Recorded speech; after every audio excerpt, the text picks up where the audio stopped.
ಎಲ್ರಿಗೂ ನಮಸ್ಕಾರ. ಪ್ರಿಮಾನು TV Kannada YouTube ಚಾನಲ್ಗೆ ನಿಮ್ಮೆಲ್ಲರಿಗೂ ಕೂಡ ಸ್ವಾಗತ.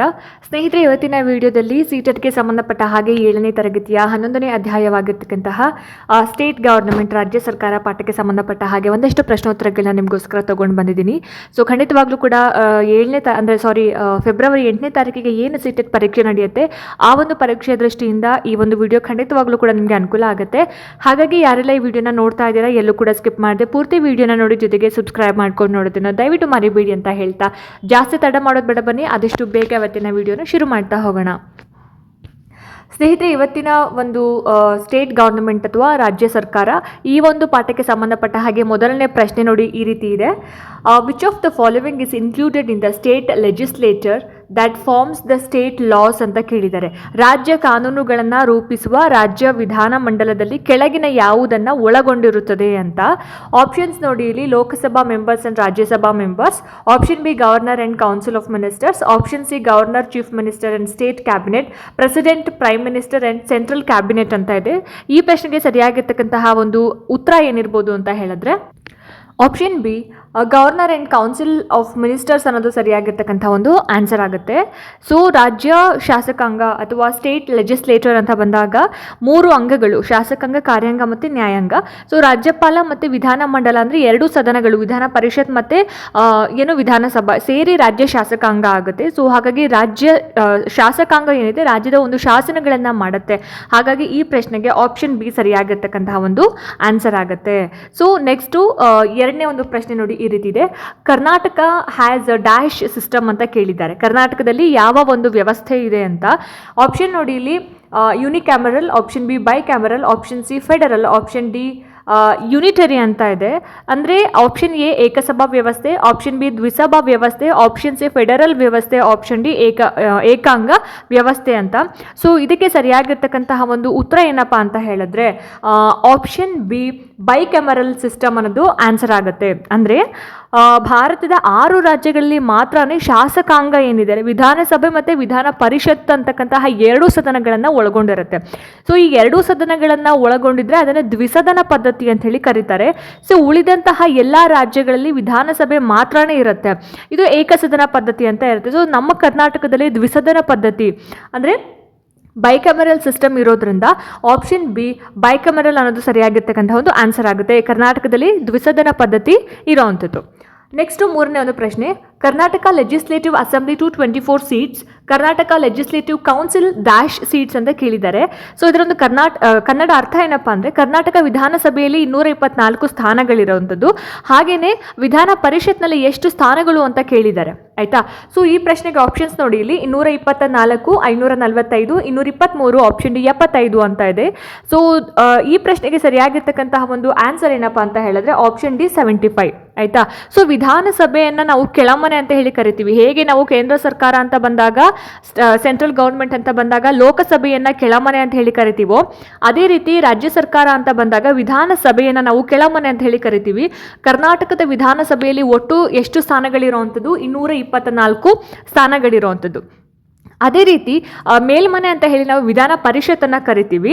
ಸೊ ವಿಧಾನ ಪರಿಷತ್ತಿನ ಸದಸ್ಯರ ಸಂಖ್ಯೆ ಏನಿದೆ ಅಲ್ಲ, ವಿಧಾನಸಭೆಯ ಒಟ್ಟು ಸದಸ್ಯರ ಸಂಖ್ಯೆಯ 1/3ಗಿಂತ ಜಾಸ್ತಿ ಇರಬಾರ್ದು ಅಂತ. ಸೊ ಕರ್ನಾಟಕದ ವಿಧಾನ ಪರಿಷತ್ತಿನ ಸದಸ್ಯರ ಬಲ ಎಷ್ಟಿರುತ್ತೆ ಅಂತ ಹೇಳಿದ್ರೆ 75 ಇರುವಂಥದ್ದು. ಸೊ ಕೆಲವು ಸದಸ್ಯರನ್ನ ರಾಜ್ಯಪಾಲರು ಏನು ಮಾಡ್ತಾರೆ, ನಾಮನಿರ್ದೇಶನ ಮಾಡ್ತಾರೆ. ಇನ್ನು ಉಳಿದವರನ್ನ ಯಾರು ವಿಧಾನಸಭೆಯ ಸದಸ್ಯರು ಮತ್ತು ಸ್ಥಳೀಯ ಸಂಸ್ಥೆಗಳು, ನೋಂದಾಯಿಸಿದಂತಹ ಪದವೀಧರರು ಹಾಗೆ ಟೀಚರ್ಸ್, ಶಿಕ್ಷಕರಾದ ಏನು ಮಾಡ್ತಾರೆ, ಆಯ್ಕೆ ಮಾಡ್ತಾರೆ. ಹಾಗಾಗಿ ಈ ಪ್ರಶ್ನೆಗೆ ಆಪ್ಷನ್ ಡಿ 75 ಅನ್ನೋದು ಸರಿಯಾಗಿರ್ತಕ್ಕಂತಹ ಒಂದು ಆನ್ಸರ್ ಆಗಿರುತ್ತೆ. ಓಕೆನಾ. ನೆಕ್ಸ್ಟ್ 4ನೇ ಪ್ರಶ್ನೆ: what is the minimum age required to become a member of the Karnataka legislative assembly ಅಂತ ಕೇಳಿದ್ದಾರೆ. ಅಂದರೆ ಕರ್ನಾಟಕ ವಿಧಾನಸಭೆಯ ಸದಸ್ಯರಾಗಬೇಕು ಅಂತ ಅಂದಾಗ ಕನಿಷ್ಠ ವಯಸ್ಸು ಎಷ್ಟಾಗಿರಬೇಕು ನಮಗೆ ಅಂತ ಕೇಳಿರೋವಂಥದ್ದು. ವಿಧಾನಸಭೆ ಅಂದರೆ ಕೆಳಮನೆ. ಸೊ ಎಷ್ಟು ವಯಸ್ಸಾಗಿರ್ಬೇಕು ಹಾಗಾದರೆ? ಆಪ್ಷನ್ಸ್ ನೋಡಿ: 18, 21, 25, 30 ಅಂತ ಇದೆ.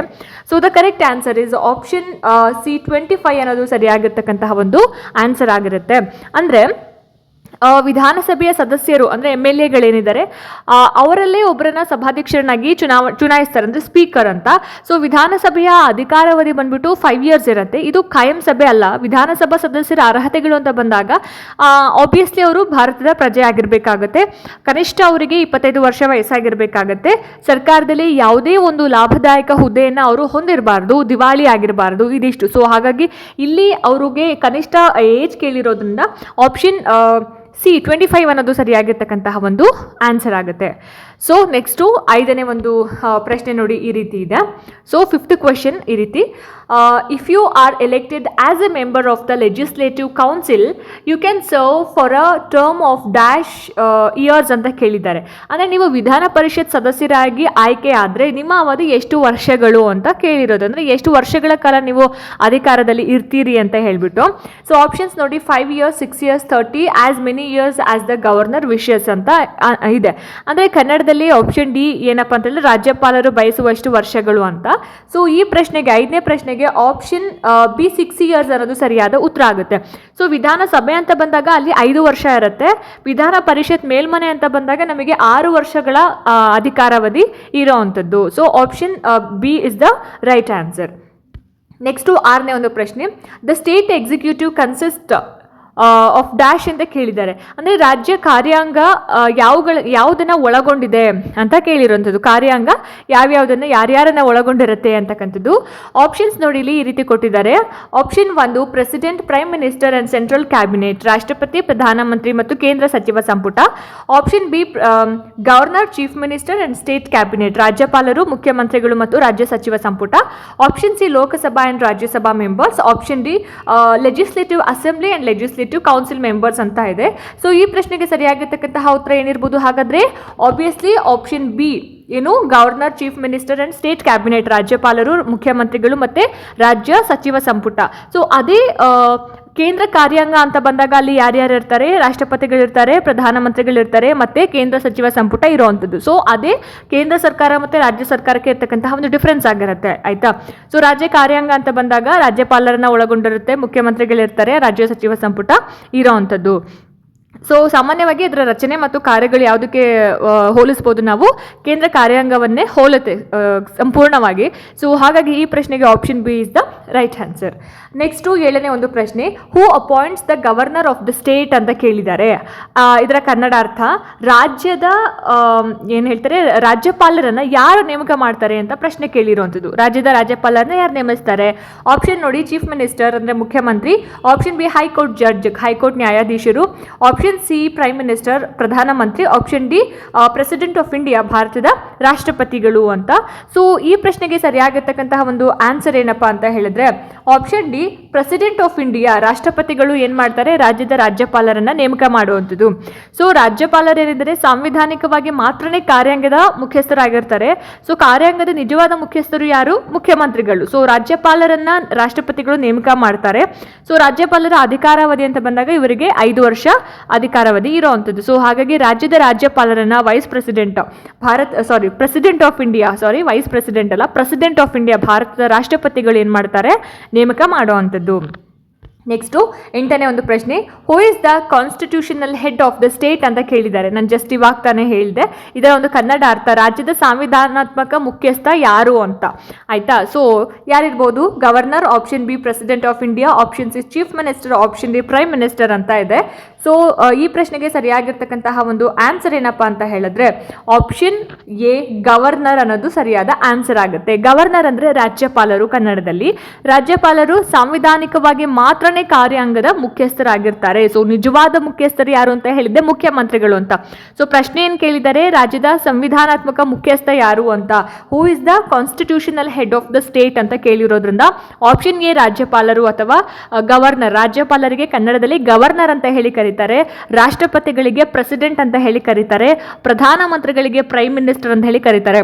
ಸೊ ಕನ್ಫ್ಯೂಷನ್ ಮಾಡ್ಕೋಬೇಡಿ, ಎಕ್ಸಾಮಲ್ಲಿ ಪ್ರೈಮ್ ಮಿನಿಸ್ಟರು, ಪ್ರೆಸಿಡೆಂಟ್ಸು, ಸೊ ಇದೆಲ್ಲ ಕೆಲವೊಂದು ಸಲ ಮಿಸ್ಟೇಕ್ ಮಾಡ್ತೀವಿ ಗೊತ್ತಿದ್ರು ಕೂಡ. ಸೊ ಹಾಗಾಗಿ ಹೇಳ್ತಾ ಇದ್ದೀನಿ. ಸೊ ನೆಕ್ಸ್ಟು 9ನೇ ಒಂದು ಪ್ರಶ್ನೆ, what is the term of office of the current governor of Karnataka ಅಂತ ಕೇಳಿದ್ದಾರೆ. ಸೊ ಇದರ ಒಂದು ಕನ್ನಡ ಅರ್ಥ ಏನಪ್ಪಾ ಅಂತ ಹೇಳಿದ್ರೆ, ಎಷ್ಟನೇ ಪ್ರಶ್ನೆ ಇದು? 9ನೇ ಪ್ರಶ್ನೆ. ಕರ್ನಾಟಕದ ಪ್ರಸ್ತುತ ರಾಜ್ಯಪಾಲರ ಅಧಿಕಾರಾವಧಿ ಎಷ್ಟು ವರ್ಷಗಳು ಅಂತ ಕೇಳಿದ್ದಾರೆ. ಎಷ್ಟು ವರ್ಷ ಅವರ ಅಧಿಕಾರಾವಧಿ? ನಾನು ಜಸ್ಟ್ ಇವಾಗ ತಾನೇ ಹೇಳಿದೆ ರಾಜ್ಯಪಾಲರ ಬಗ್ಗೆ ಹೇಳಬೇಕಾದ್ರೆ. ಆಪ್ಷನ್ಸ್ ನೋಡಿ, 6 ವರ್ಷ, 5 years, 6 years, option B 5 years, option C 4 years, option D as long as the governor desires, ಅಂದರೆ ರಾಜ್ಯಪಾಲರು ಬಯಸುವವರೆಗೆ ಅಂತ. ಸೊ ಈ ಪ್ರಶ್ನೆಗೆ ಸರಿಯಾಗಿರ್ತಕ್ಕಂತಹ ಒಂದು ಆನ್ಸರ್ ಬಂದ್ಬಿಟ್ಟು ಆಪ್ಷನ್ ಡಿ. ರಾಜ್ಯಪಾಲರ ಒಂದು ಅಧಿಕಾರಾವಧಿ ಎಷ್ಟು ವರ್ಷ ಇರುತ್ತೆ? 5 ವರ್ಷಗಳು ಮಾತ್ರ ಇರೋವಂಥದ್ದು. ನೆಕ್ಸ್ಟು 10ನೇ ಒಂದು ಪ್ರಶ್ನೆ. When there is a constitutional crisis in the state, who has recommend the president ಅಂತ ಕೇಳಿದ್ದಾರೆ. ಸೊ ಇದರ ಒಂದು ಕನ್ನಡ ಅರ್ಥ ಏನಪ್ಪ ಅಂತ ಹೇಳಿದ್ರೆ, ರಾಜ್ಯದಲ್ಲಿ ಸಂವಿಧಾನಾತ್ಮಕ ಸಂಕಷ್ಟ ಉಂಟಾದಾಗ ರಾಷ್ಟ್ರಪತಿಗಳಿಗೆ ಶಿಫಾರಸು ಮಾಡುವವರು ಯಾರು ಅಂತ. ಆಯ್ತಾ? ಸೊ ಆಪ್ಷನ್ಸ್ ನೋಡಿ ಇಲ್ಲಿ. Option A chief minister, option B leader of the opposition, option C high court judge, option D governor ಅಂತ ಇದೆ. ಸೊ ಈ ಪ್ರಶ್ನೆಗೆ ಆಪ್ಷನ್ ಡಿ ಗವರ್ನರ್, ರಾಜ್ಯಪಾಲರು ಏನು ಮಾಡ್ತಾರೆ? ಶಿಫಾರಸು ಮಾಡ್ತಾರೆ. ಸೊ ಹಾಗಾಗಿ ಆಪ್ಷನ್ ಡಿ ರಾಜ್ಯಪಾಲರು ಅನ್ನೋದು ಸರಿಯಾಗಿರ್ತಕ್ಕಂಥ ಒಂದು ಆನ್ಸರ್ ಆಗುತ್ತೆ. ಅಂದರೆ ರಾಜ್ಯದಲ್ಲಿ ಅಂದರೆ ನಮ್ಮ ಒಂದು ನಮ್ಮದೇ ರಾಜ್ಯ ಅಂತ ಏನಿಲ್ಲ, ಯಾವುದೇ ಒಂದು ರಾಜ್ಯದಲ್ಲಿ ಸಂವಿಧಾನಿಕ ಅಸ್ಥಿರತೆ ಉಂಟಾದಾಗ ರಾಜ್ಯಪಾಲರು ಏನು ಮಾಡ್ತಾರೆ? ರಾಷ್ಟ್ರಪತಿಯವರಿಗೆ ಒಂದು ವರದಿಯನ್ನು ನೀಡಿ ರಾಜ್ಯ ಸರ್ಕಾರವನ್ನು ಕೂಡ ವಜಾ ಮಾಡಿಸಬಹುದು. ಸೊ ಆ ರೀತಿಯಂತಹ ಒಂದು ಪವರ್ ಕೂಡ ಯಾರಿಗಿರುತ್ತೆ? ರಾಜ್ಯಪಾಲರಿಗೆ ಇರುವಂಥದ್ದು. ಸೊ ಹಾಗಾಗಿ ಆಪ್ಷನ್ ಡಿ ರಾಜ್ಯಪಾಲರು, ಗವರ್ನರ್ ಅನ್ನೋದು ಸರಿಯಾಗಿರ್ತಕ್ಕಂತಹ ಒಂದು ಆನ್ಸರ್ ಆಗಿರುತ್ತೆ. ಸೊ ನೆಕ್ಸ್ಟು 11ನೇ ಒಂದು ಪ್ರಶ್ನೆ ನೋಡಿ, ಈ ರೀತಿ ಇದೆ. The head of the central government is the prime minister and the head of the state government is the dash ಅಂತಂದ್ರೆ ಕೇಂದ್ರ ಸರ್ಕಾರದ ಮುಖ್ಯಸ್ಥ ಪ್ರಧಾನಮಂತ್ರಿ ಆದ್ರೆ ರಾಜ್ಯ ಸರ್ಕಾರದ ಮುಖ್ಯಸ್ಥರು ಯಾರಾಗಿರ್ತಾರೆ ಅಂತ. ಆಪ್ಷನ್ಸ್ ನೋಡಿ ಇಲ್ಲಿ. President, option B governor, option C chief minister, option D speaker of the assembly ಅಂತ ಇದೆ. ಸೊ ಸರಿಯಾಗಿರ್ತಕ್ಕಂತಹ ಉತ್ತರ ಏನಿರ್ಬೋದು ಹಾಗಾದ್ರೆ? ಕೇಂದ್ರ ಸರ್ಕಾರ ಅಂತ ಬಂದಾಗ ಪ್ರಧಾನಮಂತ್ರಿಗಳಾಗಿದೆ, ನಮ್ಮ ಸ್ಟೇಟ್ ಗವರ್ಮೆಂಟ್ ಅಂತ ಬಂದಾಗ ಆಬ್ವಿಯಸ್ಲಿ ಚೀಫ್ ಮಿನಿಸ್ಟರ್, ಮುಖ್ಯಮಂತ್ರಿಗಳು ಏನಾಗಿರ್ತಾರೆ? ಮುಖ್ಯಸ್ಥರಾಗಿರ್ತಾರೆ. ಸೊ ಹಾಗಾಗಿ ಆಪ್ಷನ್ ಸಿ ಮುಖ್ಯಮಂತ್ರಿಗಳು ಅಥವಾ ಚೀಫ್ ಮಿನಿಸ್ಟರ್ ಅಂತ ಹೇಳ್ಬೋದು ಸರಿಯಾದ ಒಂದು ಆನ್ಸರ್. ನೆಕ್ಸ್ಟು 12ನೇ ಒಂದು ಪ್ರಶ್ನೆ. Who appoints the chief minister the head of the state executive ಅಂತ ಕೇಳಿದ್ದಾರೆ. ಸೊ ಇದರ ಒಂದು ಕನ್ನಡ ಅರ್ಥ ಏನಪ್ಪಾ ಅಂತ ಹೇಳಿದ್ರೆ, ರಾಜ್ಯ ಕಾರ್ಯಾಂಗದ ಮುಖ್ಯಸ್ಥರಾದ ಮುಖ್ಯಮಂತ್ರಿಯನ್ನ ಯಾರು ನೇಮಕ ಮಾಡ್ತಾರೆ ಅನ್ನೋದು ಪ್ರಶ್ನೆ. ಸೊ ಆಪ್ಷನ್ಸ್ ನೋಡಿ. Option E governor, option B prime minister, option C president of India, option D high court judge ಅಂತ ಇದೆ. So the correct answer is option A governor ಅನ್ನೋದು ಸರಿಯಾಗಿರ್ತಕ್ಕಂತಹ ಒಂದು ಆನ್ಸರ್ ಆಗಿರುತ್ತೆ. ಸೊ ಯಾರು ಇವರನ್ನು ನೇಮಕ ಮಾಡ್ತಾರೆ ಅಂತ ಹೇಳಿದ್ರೆ, ರಾಜ್ಯಪಾಲರು ಏನು ಮಾಡ್ತಾರೆ ಅಂತ ಹೇಳಿದ್ರೆ ಮುಖ್ಯಮಂತ್ರಿಗಳನ್ನ ನೇಮಕ ಮಾಡುವಂಥದ್ದು. ಸೊ ಹಾಗಾಗಿ ಆಪ್ಷನ್ ಎ ಗವರ್ನರ್, ರಾಜ್ಯಪಾಲರು ಅನ್ನೋದು ಸರಿಯಾಗಿರ್ತಕ್ಕಂತಹ ಒಂದು ಆನ್ಸರ್ ಆಗಿರುತ್ತೆ. 13ನೇ ಒಂದು ಪ್ರಶ್ನೆ. Who has the power to allocate portfolios to ministers, change them and dismiss ministers in the state government ಅಂತ ಕೇಳಿದ್ದಾರೆ. ಸೊ ಇದರ ಕನ್ನಡ ಅರ್ಥ ಏನಪ್ಪ ಅಂತ ಹೇಳಿದ್ರೆ, ರಾಜ್ಯ ಸರ್ಕಾರದಲ್ಲಿ ಸಚಿವರಿಗೆ ಖಾತೆಗಳನ್ನು ಹಂಚಿಕೆ ಮಾಡ್ತಕ್ಕಂತಹ ಮತ್ತೆ ಬದಲಾವಣೆ ಮಾಡುವಂತಹ ಹಾಗೆ ಸಚಿವರನ್ನ ವಜಾಗೊಳಿಸುವಂತಹ ಒಂದು ಅಧಿಕಾರ ಯಾರಿಗೆ ಇದೆ ಅಂತ ಹೇಳಿ ಪ್ರಶ್ನೆ ಕೇಳಿರುವಂಥದ್ದು. ಸೊ ಈ ಪ್ರಶ್ನೆಗೆ ಆಪ್ಷನ್ಸ್ ನೋಡಿ ಇಲ್ಲಿ. Option A governor, option B chief minister, option C prime minister, option D speaker of the assembly ಅಂತ ಕೇಳಿದ್ದಾರೆ. ಸೊ ಈ ಪ್ರಶ್ನೆಗೆ ಸರಿಯಾಗಿರ್ತಕ್ಕಂತಹ ಒಂದು ಆನ್ಸರ್ ಏನಪ್ಪಾ ಅಂತ ಹೇಳಿದ್ರೆ option B chief minister is the right answer. So ಇದೆಲ್ಲ ಎಲ್ಲಿ ಬರುತ್ತೆ ಅಂದರೆ ಮುಖ್ಯಮಂತ್ರಿಯವರ ಅಧಿಕಾರ ಮತ್ತು ಕರ್ತವ್ಯಗಳಲ್ಲಿ ಬರುತ್ತೆ. ಸೊ ಮುಖ್ಯಮಂತ್ರಿಯವರ ಅಧಿಕಾರ ಮತ್ತು ಕರ್ತವ್ಯ ಅಂತ ಬಂದಾಗ ಮುಖ್ಯಮಂತ್ರಿಯವರ ಒಂದು ಸಲಹೆಯ ಮೇರೆಗೆ ರಾಜ್ಯಪಾಲರು ಏನು ಮಾಡ್ತಾರೆ, ಮಂತ್ರಿಗಳನ್ನು ನೇಮಕ ಮಾಡ್ತಾರೆ. ಸೊ ಸೇಮ್ ಪ್ರೊಸೀಜರ್ ಸೆಂಟ್ರಲಲ್ಲಿ ಇರುತ್ತೆ. ಪ್ರಧಾನಮಂತ್ರಿಯವರ ಸಲಹೆಯ ಮೇರೆಗೆ ರಾಷ್ಟ್ರಪತಿಗಳೇನು ಮಾಡ್ತಾರೆ, ಮಂತ್ರಿಮಂಡಲವನ್ನು ರಚನೆ ಮಾಡ್ತಾರೆ. ಸೊ ಮಂತ್ರಿಗಳನ್ನು ನೇಮಿಸ್ತಾರೆ. ಸೊ ಇಲ್ಲಿನೂ ಹಾಗೇನೆ. ಇನ್ನು ಮುಖ್ಯಮಂತ್ರಿಯವರು ಮಂತ್ರಿಗಳಿಗೆ ಯಾವ ಖಾತೆಗಳನ್ನ ನೀಡಬೇಕು, ಹಾಗೆಯೇ ಅವರಿಗೆ ಕೊಟ್ಟಂತಹ ಖಾತೆಗಳನ್ನ ಬದಲಾಯಿಸ್ತಕ್ಕಂತಹ ಒಂದು ಅಧಿಕಾರವನ್ನ ಪಡ್ಕೊಂಡಿರ್ತಾರೆ. ಆಮೇಲೆ ಮಂತ್ರಿಗಳನ್ನ ಪದಚ್ಯುತಿಗೊಳಿಸುವಂತಹ ಒಂದು ಅಧಿಕಾರ ಕೂಡ ಯಾರಿಗಿರುತ್ತೆ, ಮುಖ್ಯಮಂತ್ರಿಯವರಿಗೆ ಇರುತ್ತೆ. ಇದರ ಜೊತೆಗೆ ಕೇಂದ್ರ ಮತ್ತು ರಾಜ್ಯಗಳ ನಡುವೆ ಕೆಲವೊಂದು ಉತ್ತಮ ಸಂಬಂಧಗಳನ್ನ ಇಟ್ಕೊಳ್ಳುವಂತಹ ನಿಟ್ಟಿನಲ್ಲಿ ಮುಖ್ಯಮಂತ್ರಿಯವರು ಒಂದು ಒಳ್ಳೆ ರೋಲ್ ಪ್ಲೇ ಮಾಡ್ತಾರೆ, ಪ್ರಮುಖ ಪಾತ್ರವನ್ನ ವಹಿಸ್ತಾರೆ. ಸೊ ಟೋಟಲ್ ಆಗಿ ರಾಜ್ಯದ ಒಂದು ಪ್ರಗತಿ ಏನಿದೆ ನೇತೃತ್ವ ಹೊಂದಿರತಕ್ಕಂತಹ ಮಂತ್ರಿಮಂಡಲದ ಉತ್ತಮ ಆಡಳಿತದಿಂದ ಮಾತ್ರ ಸಾಧ್ಯ ಆಗತ್ತೆ ಅಂತಕ್ಕಂಥದ್ದು. ಸೊ ಹಾಗಾಗಿ ಈ ಪ್ರಶ್ನೆಗೆ option B is the right answer. So ನೋಡಿದ್ರಲ್ಲ ಸ್ನೇಹಿತರೆ, ಇದಾಗಿತ್ತು ಇವತ್ತಿನ ಸ್ಟೇಟ್ ಗವರ್ನಮೆಂಟ್ಗೆ ಸಂಬಂಧಪಟ್ಟ ಹಾಗೆ ಒಂದಷ್ಟು ಪ್ರಶ್ನೋತ್ತರಗಳು. ಹೋಪ್ ಈ ವಿಡಿಯೋ ನಿಮಗೆ ಇಷ್ಟ ಆಯಿತು, ಅನುಕೂಲ ಆಯಿತು ಅಂತ ಭಾವಿಸ್ತೀನಿ.